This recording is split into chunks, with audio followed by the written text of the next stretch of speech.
ایک اور ذکر عبداللہ بن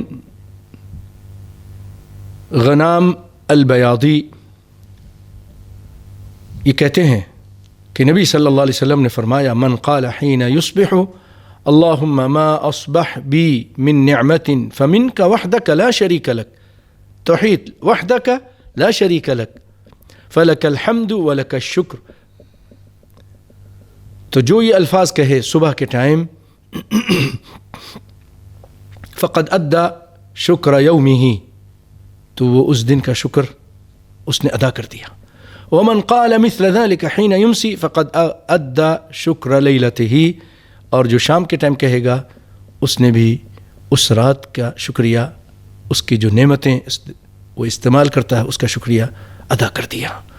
زبردست الفاظ ہیں اور بہت بڑی اس کے اندر کائنات کے امام کی طرف سے گارنٹی دی جا رہی کہ اس نے شکر ادا کر دیا.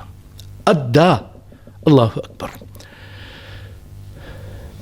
یہ محدث ابو داؤد، سنن ابو داؤد میں، اور جیسا کہ انہوں نے مکہ والوں کو ایک خط لکھا تھا امام ابو داؤد نے، جس میں فرمایا وقال فی رسالتہ لأہل مکہ کل ما سکت عنہ فہو صالح.